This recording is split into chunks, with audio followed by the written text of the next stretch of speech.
السلام علیکم ورحمۃ اللہ وبرکاتہ۔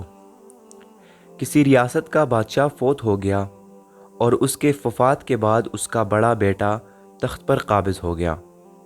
بادشاہ کا دوسرا بیٹا بڑے بھائی سے خوفزدہ تھا، اس لیے اس نے ملک چھوڑنے کا فیصلہ کر لیا۔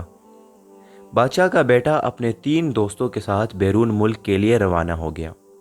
ان دوستوں میں سے ایک تاجر کا بیٹا، دوسرا کسان کا بیٹا اور تیسرا ایک نہایت ہی خوبصورت نوجوان تھا۔ راستے میں بہتر مستقبل کے بارے میں سب دوست اپنی اپنی رائے پیش کرنے لگے، جن میں سے سب سے پہلے کسان کا بیٹا کہنے لگا، محنت سے انسان سب کچھ بنتا ہے، باقی سب باتیں بیکار ہے۔ تاجر کے بیٹے نے ان الفاظ میں اپنی رائے کا اظہار کیا اور بولا، عقل اور حسن تدبیر سب سے بڑا ہتھیار ہے، یہ نہ ہو تو انسان ناکام ہوتا ہے۔ اب نوجوان کی باری تھی اور نوجوان گویا ہوا، حسن و جمال سب سے بڑی نعمت ہے۔ اس کے بعد بادشاہ کا بیٹا، جو کہ اللہ سبحانہ و تعالیٰ کی ذات پر بھروسہ کرنے والا، نہایت تدبر و تفکر کرنے والا انسان تھا، سب کی باتیں غور سے سننے کے بعد کہنے لگا، سب اپنی اپنی جگہ درست ہے، مگر سب سے بڑی چیز اللہ سبحانہ و تعالیٰ کی رضا اور قدرت ہے۔ اس کی ذات کا فیصلہ ہر چیز پر غالب ہے۔ جب تک ہمارا عقیدہ تقدیر پر مکمل نہ ہو، اس وقت تک راحت و سکون حاصل نہیں ہو سکتا۔ کسان کا بیٹا کہنے لگا، ہمارے پاس کھانے پینے کے لیے کچھ نہیں، اب پتہ چلے گا کہ کس کی بات ٹھیک ہے۔ سب اپنی اپنی رائے آزماتے ہیں۔ یہ لوگ چلتے چلتے دوسرے ملک پہنچ گئے۔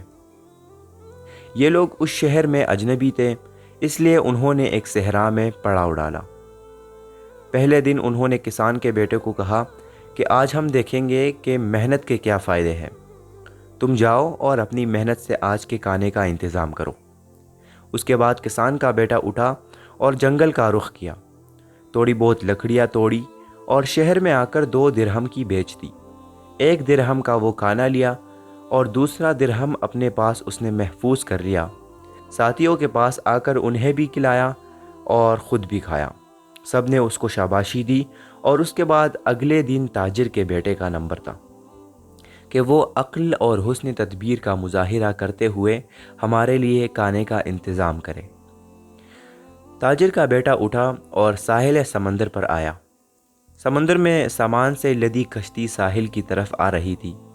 تاجر کا بیٹا کشتی میں بیٹھ گیا اور دوسرے راستے سے چپکے سے کشتی کے مالک کے پاس پہنچا۔ اس سے سامان کا بھاؤ تاؤ کیا اور ادھار پر سارا سامان 100 درہم میں خرید لیا۔ جب کشتی ساحل پر پہنچی تو مقامی تاجر انتظار میں تھے۔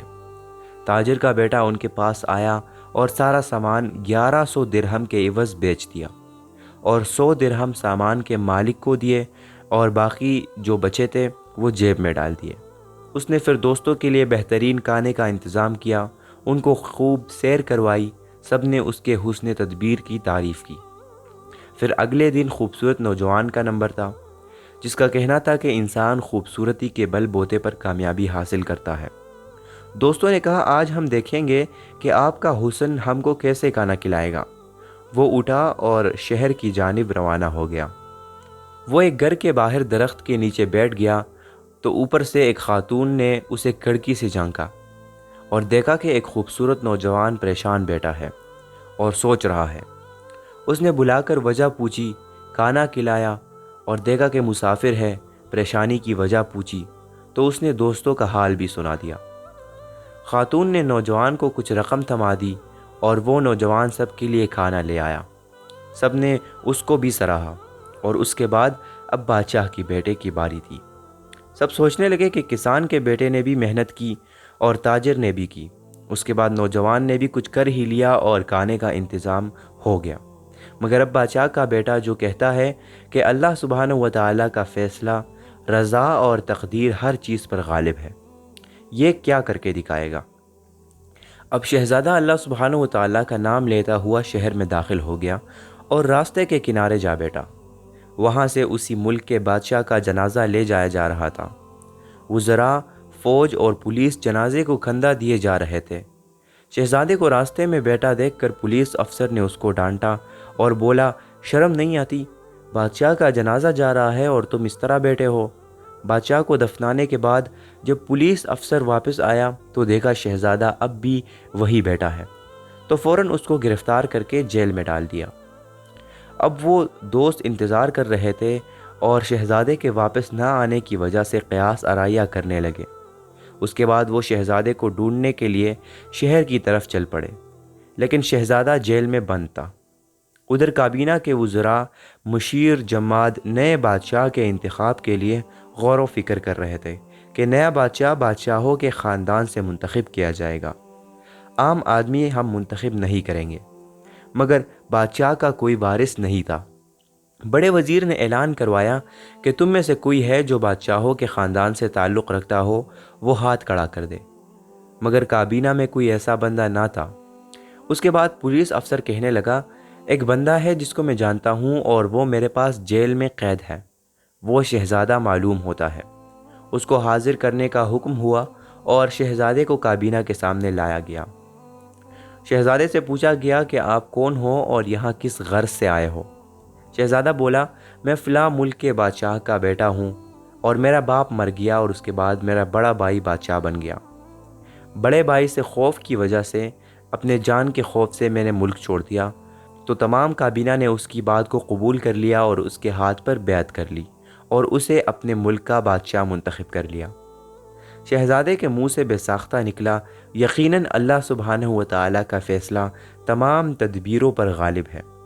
اب وزراء نے بادشاہ کو ملک کی سیر کرانے کے لیے باہر نکالا۔ بادشاہ شہر میں گشت کر رہا تھا۔ لوگ بادشاہ کے پیچھے پیچھے بادشاہ زندہ باد کے نعرے بلند کرتے ہوئے جا رہے تھے۔ ادھر شہزادے کے دوست شہر میں اس کی تلاش میں نکلے۔ جب انہوں نے شہزادے کو اس حالت میں دیکھا تو سمجھ گئے اور بے ساختہ بول اٹھے، واقعی اللہ سبحانہ و تعالیٰ کا فیصلہ تمام تدبیروں سے بڑھ کر ہے۔ وہ بھی بادشاہ زندہ باد کے نعرے لگاتے ہوئے بادشاہ کے ساتھ ساتھ محل میں داخل ہو گئے۔ بادشاہ تخت پر بیٹھا تھا اور یہ لوگ اس کی خدمت میں حاضر ہو گئے۔ بادشاہ نے ان کے سامنے کل کا جملہ دہراتے ہوئے کہا، اللہ نے یہ سب کچھ اس لیے کیا تاکہ تمہیں معلوم ہو جائے کہ اللہ سبحانہ و تعالیٰ کا فیصلہ رضائے طاقت ہر چیز پر غالب ہے۔ اللہ جو چاہے کر سکتا ہے، جو جیسا گمان کرتا ہے اس کے ساتھ ویسا ہی معاملہ ہوتا ہے۔ بادشاہ نے تاجر کے بیٹے کو مشیر مقرر کر لیا اور کسان کے بیٹے کو وزیر زراعت کے عہدے پر مقرر کیا، اور جو خوبصورت نوجوان تھا اس سے کہا، یہ عارضی حسن کسی فائدے کا نہیں، اس کو کچھ مال تحفے میں دے کر رخصت کر دیا۔ ناظرین، جس نے خدا کی ذات پر بھروسہ کیا، اللہ سبحانہ و تعالیٰ نے اس کو ہی ہمیشہ کامیاب کیا ہے۔ آپ نے بھی تجربہ یا مشاہدہ کیا ہوگا کہ جو انسان مال، عقل اور حسن پر اعتماد کرتا ہے وہ اس کے باوجود ناکام ہو جاتا ہے۔ اللہ سبحانہ و تعالیٰ ہمیں سمجھنے اور نیک عمل کرنے کی توفیق عطا فرمائے اور ہمارے گناہوں کو معاف فرمائے، آمین۔ والسلام علیکم ورحمۃ اللہ وبرکاتہ۔